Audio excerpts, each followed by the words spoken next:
खत्म ऑफिस का भी काम, न्यूज का सेटअप लगाते हैं आज। इस घर में तो पहली बार ही कर रहा हूँ मैं न्यूज का सेटअप।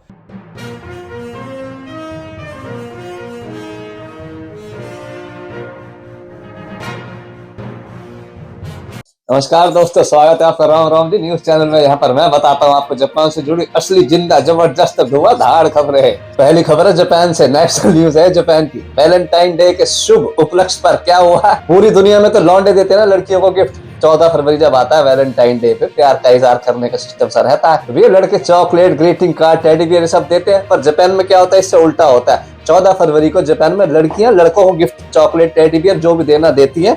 फिर 14 मार्च को उसको बोलते हैं व्हाइट डे। लड़के फिर 14 मार्च को लड़कियों को गिफ्ट, टेडी बेयर, चॉकलेट जो भी देना देते हैं। ये सिस्टम चलता है जापान में। पर अब कंपनी वालों ने क्या चलाया कि जो भी लड़कियां है ना, जिनके पास कोई डेट नहीं है या फिर कोई लौंडा नहीं है, बॉयफ्रेंड नहीं है, भाई सेटिंग नहीं चल रही तुम्हारी। पहले तो ये चलन चलाया था कि लड़के अगर तुम्हारी लाइफ में नहीं है कोई जिसको डेट कर रहे हो आपका कपल, तो अपने फादर को दे दो। अपनी लाइफ में जो भी एक इंपॉर्टेंट इंसान है, आदमी है, जो मर्द है तुम्हारी लाइफ में, जो भी तुम्हारे ऑफिस में कोई काम करता है, तुम्हारा भाई है, कोई तुम्हारा दोस्त है, अपने बाप को ही दे दो, किसी को भी दे दो। जो भी तुम्हारी लाइफ में अगर कोई मेल या फिर कोई मर्द आदमी है तो उसको दे दो एज अप्रिसिएशन। उसको ऐसे ट्विस्ट कर दिया। अब क्या कर दिया, कैंपेन और टीवी की एड वैड ने लड़कियों को ऐसे कन्विंस कर दिया कि तुम्हारी लाइफ में कोई आदमी हो भी ना, अपने आप को ही दे दो। Make yourself feel like a princess baby. अपने आप को चॉकलेट गिफ्ट करो, अकेले ही मनाओ वैलेंटाइन डे। अब लड़कियां चॉकलेट खुद ही खरीद रही हैं, खुद ही खा रही है और आपस में ही खेल रही हैं। कंपनी की तरफ से तो भैया ये है, लौंडे क्या करें, हमारी औरतें गू खाओ, हमें कोई मतलब नहीं, हमारी चॉकलेट दवा दो। दूसरी खबर है जापान की, ह्योगो प्रेफेक्चर से। ह्योगो प्रेफेक्चर जहां मैं रहता हूँ ओसाका, उसके साथ वाला प्रेफेक्चर है ह्योगो।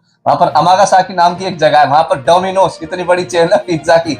भैया किसी टिकटॉकिया ने वहां काम करता था, वायरल होने के चक्कर में नाक में घुसेड़ी उंगली और पिज्जा के डो में मारी धप देसी, और वीडियो हो गई वायरल। अब इस बात पर डोमिनोज की तो मट्टी पलीत होगी, भैया तुम्हारे पिज्जा में क्या चल रहा है? नाक में लेके रेट लगा लगा के तुम पिज्जा बांट कर जोड़ रहे हो पब्लिक को, क्या तरीका है ये? डोमिनोज जापान ने ऑफिशियली अपोलोजाइज, माफी मांगी हाथ जोड़ के कि भैया वो जो एम्प्लॉय थे हमारे, उन्होंने ऐसे ही प्रैंक किया था। वो वाला जो आटा जो गूंदा था रेट डाल डाल के, वो हमने यूज नहीं करा है। वो स्टोर पूरे दिन हमने बंद करा है, सारी साफ सफाई कर दी है, सैनिटाइजेशन कर दिया है। अपना भरोसा डोमिनोज पे, जैसा बना हुआ था वैसे ही बनाया जाए और पिज्जा दबादब खाया जाए। अगली खबर है जापान की जो स्पेस एजेंसी है, जैसे इंडिया में इसरो और यूएस में है ना नासा, वैसे जापान की है जक्सा, जापान एरोस्पेस एक्सप्लोरेशन एजेंसी। उन्होंने डिसाइड करा था रॉकेट लॉन्च करेंगे, स्पेस में देके मारेंगे, बढ़िया चांद तारे देखेंगे, मौज लेंगे, जापान का नाम रोशन करेंगे। पर वेदर खराब होने की वजह से आंधी तूफान चल गए। उन्होंने बोला रोक ले भैया, कभी रॉकेट यहाँ से छोड़े और घुस जाए कहीं और, आफत हो जाएगी, मतलब की उन्होंने वो रॉकेट लॉन्च जब पोस्टपोन कर दिया। अब वो फिर से डिसाइड कर रहे हैं कि भैया क्लियर वेदर होना चाहिए, रॉकेट हम छोड़ेंगे, सट देसी ऊपर जाएगा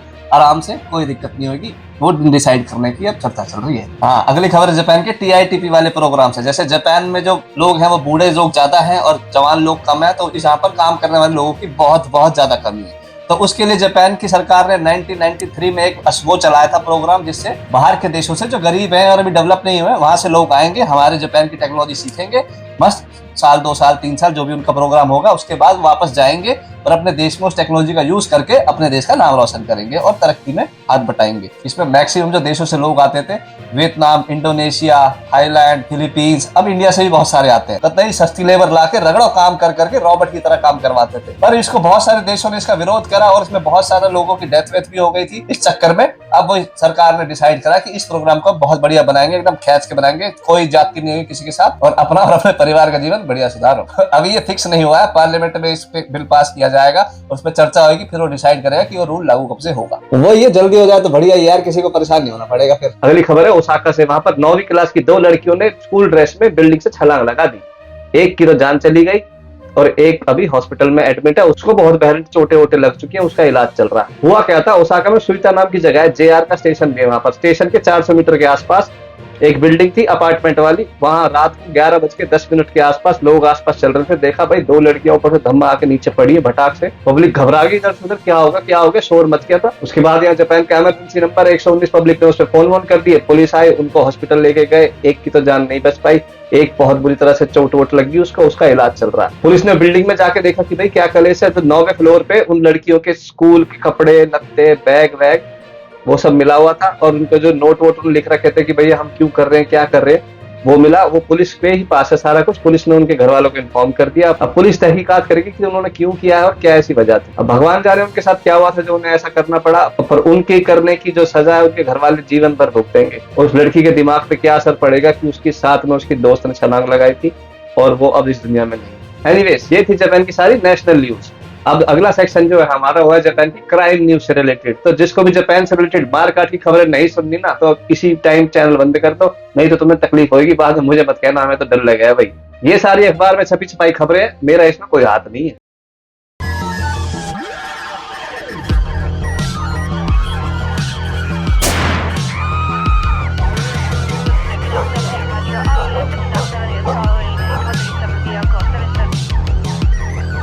क्राइम की पहली खबर भी ओसाका सही है। यहाँ पर दोतनबोरी नाम की नहर है, वहां पर लाश मिली एक लड़के की तैरती हुई। हुआ क्या था, जो दोतनबोरी नहर है ना, मेरी या किसी और की भी ओसाका से रिलेटेड वीडियो अगर देखी होगी तो उसमें नहर तो देखी ही देखी होगी, वो दोतनबोरी नहर।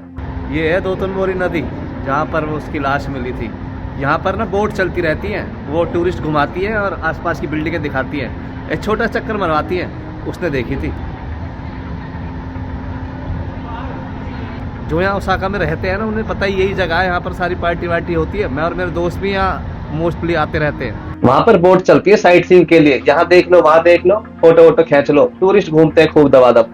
तो उस बोट ने दोपहर के 12:30 बजे देखा कि भैया लाश तैर रही है नहर में। वो घबरा के भैया उन्होंने पुलिस को इन्फॉर्म करा कि अरे लाश वाश तैर रही है, आओ चेक करो क्या सिस्टम हो रहा है। ये पुलिस आई, उस लाश को बाहर निकाला, देखा तो उसके सर पे चोट थी। अरे सायरन बज रहा पुलिस का, क्या हो रहा है ओसाका में आजकल। तो पुलिस ने देखा कि उसके सर पे चोट लगी हुई थी, उसकी गर्दन पे भी चोट लगी हुई थी, शरीर पे या उसकी जेब में कोई आईडी प्रूफ ऐसा कुछ था नहीं जिससे पता चल पाए कि भैया कौन इंसान है। पुलिस ने तो सिर्फ इतना ही बताया कि भैया मोटा सा आदमी है, ग्रे कलर की हुडी पहन रखी थी, काली कलर की पैंट, और जो हुडी थी ना उसकी यहाँ से फटी हुई थी, और सर पे चोट थी और गर्दन पे चोट लगी है। तो हाथापाई हुई है, किसी ने मार पीट के फेंक दिया नहर में। बाकी तो पुलिस चेक करके पता करेगी कि असली में हुआ क्या था, कौन था, किसने ऐसा किया। अगली खबर है जापान के शिजुओका नाम की जगह से। वहां पर शिजुओका लेक में एक 17 साल के लड़के की लाश तैरती मिली है। तो हुआ क्या था, जो वो लड़का था 17 साल का, हाई स्कूल में पढ़ता था, चाइनीज उसकी नेशनैलिटी थी। उसके घर वालों ने 2 दिन पहले से उसकी मिसिंग की रिपोर्ट लिखवा रखी थी। पुलिस ने तहकीकात करी, आसपास ढूंढा तो कुछ मिला नहीं। जो वो लेक है वहां पर कुछ लोग अपना भैया रॉड से मछली वछली पकड़ रहे थे, और उनके मछली तो उनके हाथ में आई नहीं, उनके हाथ में आई लौंडे की लाश। उनकी होगी सिट्टी पिट्टी गुल की। ये क्या कलेश हो रहा है आजकल।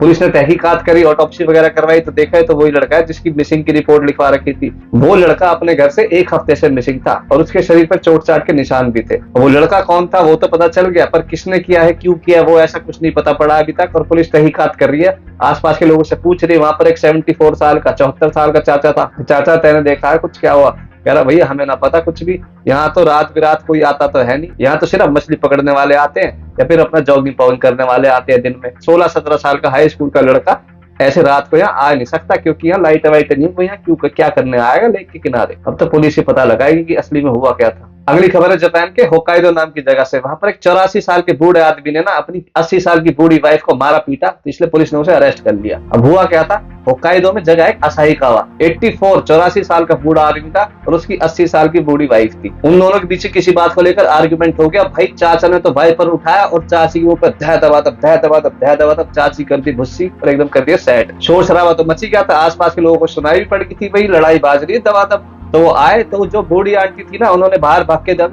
बचाओ बचाओ, मैं पीट दी। उन्होंने बोला पुलिस को फोन करो जल्दी, बचाओ बचाओ। अब पड़ोसियों ने फिर पुलिस को फोन करा, पुलिस झट आई एकदम। फिर चाचा का हाथ पाथ मोड़ के तुझे बनाएंगे निंदा। चाचा की गुत्ती गुत्ती दाब के पूछा कि भैया तू कैसे रैंप हो रहा है इस उम्र में?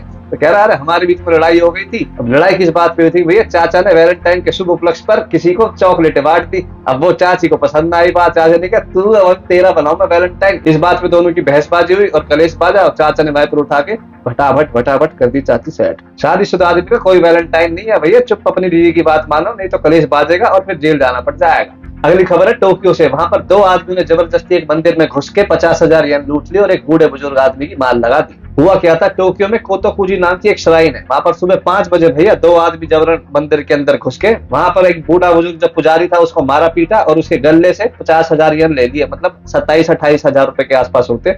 वो लूट के अपना साफ फरार निकले। जो बूढ़ा पुजारी था उनकी उम्र 80 साल की कुछ आसपास थी, उनके सर पे रॉड वॉड मारी। उनकी वाइफ थी 70 साल के आसपास, उनके भी थोड़ी बहुत चोटे वोटे लगी है। उनका एक बेटा भी था जिसने पुलिस को फोन करा था, उसको कोई इंजरी नहीं हुई। अब कैमरे वैमरे जो लग रहे हैं उनको चेक चुक करके पुलिस तहकीकात करेगी और उनको पकड़ने की पूरी कोशिश करेगी। अगली खबर है जापान के फुकुशिमा नाम की जगह से। वहां पर एक औरत को अरेस्ट कर लिया गया क्योंकि उसने अपने पति को जान से मारने की कोशिश करी थी। अब हुआ क्या था, फुकुशिमा में एक इवाकी नाम की जगह है, वहां पर मियू की सुचिता नाम की एक औरत रहती है। 46 साल 46 उसकी उम्र है, पार्ट टाइम जॉब करती है। उसके पति की उम्र थी 50 साल।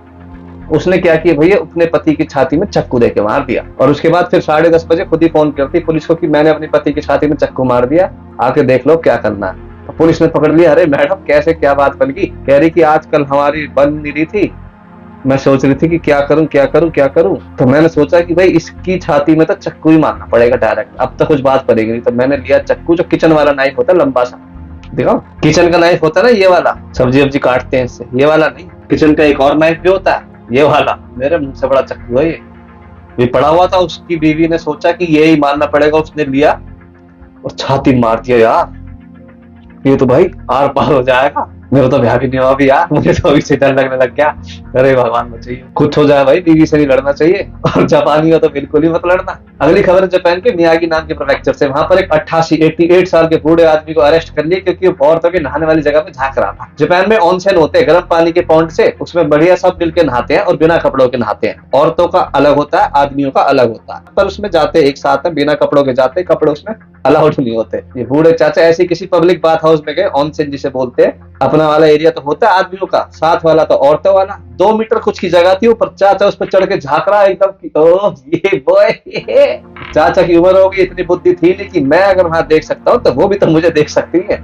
चाचा धर लिया किसी ने देखता हुआ, उन्होंने शोर मचा के झट स्टाफ बुला लिया, स्टाफ ने पुलिस को फोन कर दिया, पुलिस आई और पुलिस ने पकड़ लिया चाचा की। ओहो कैसे जवानी तुम्हारी खत्म ना होकर देरी। कह रहा मुझे कोई शौक नहीं है भैया बिना कपड़ों के औरतों को देखने का, मैं तो बस चढ़ के देख रहा था कि ये स्ट्रक्चर कैसा है, बिल्डिंग बड़ी सही बना रखी है तुमने। उसने कहा हाँ बेटे तेरा करते हैं इलाज। अब पुलिस बढ़िया चाचा को लौटा लौटा के थाने का बाथरूम, टॉयलेट, फरांडा गेट, दरवाजा सब दिखाई कि देख ले बेटा अच्छी तरह आर्किटेक्चर। बाकी किसी बिल्डिंग का स्ट्रक्चर तुझे याद हो ना हो, पर ये वाला तुझे भूलने नहीं देंगे हम। अगली खबर है जापान के तोयामा नाम की जगह से। वहां पर 71 साल के एक बूढ़े आदमी को अरेस्ट कर लिया गया क्योंकि वो कहीं स्टोर के अंदर उसने लड़की को जबरदस्ती छूने होने लग गया था। जापान के बूढ़ों ने पता नहीं कौन सा ही शिलाजीत चाट रखा यार, उनकी जवानी खत्म ना होकर देरी। अब हुआ क्या था, जापान में तोयामा नाम की जगह है ना, कहीं स्टोर के अंदर यार शाम के 7 बजे के आसपास वो लड़की थी, अपना कोई सामान वामान लेने आई। 71 साल के बूढ़े तो लड़की को बिना उसकी मर्जी के जबरदस्ती छूने होने लग गया था। अब करीम स्टोर का जो एम्प्लॉय था उसने देख लिया, उसने पुलिस को फोन कर दी कि भैया ये तो गलत काम कर रहा है। बच्ची बेचारी छोटी थी, घबराहट के मारे कुछ कर नहीं पाई, तो 2 तमाचे देती उसमें खींच के, क्योंकि चाचा में जान कितनी होगी। पर करीम स्टोर में तो हर टाइम स्टाफ रहता ही रहता है और लाइटें वाइटें लगी रहती है। उसने देख लिया, उसने पुलिस को बुला लिया। पुलिस ने आके चाचा धर लिया, कर लिया अरेस्ट और ले गए थाने में। सीधा पूछ रहे कि हाँ भाई कैसे क्या कलेश है। उसने दारू वारू पी रखी थी। उसने बोला कि मैंने दारू के नशे में क्या किया नहीं किया मुझे कुछ याद नहीं, मैं तो एकदम निर्दोष हूँ, मैंने कुछ नहीं करा। अब पुलिस पहले तो उसकी दारू उतारेगी बढ़िया से, उसके बाद करेगी पूछताछ और फिर करेगी उसका इलाज। अगली खबर है ओसाका से। यहाँ पर एक आदमी 2 आदमी को चक्कू मार के फरार हो गया। हुआ क्या था, ओसाका में जो जगह है ना शिनसाइबाशी,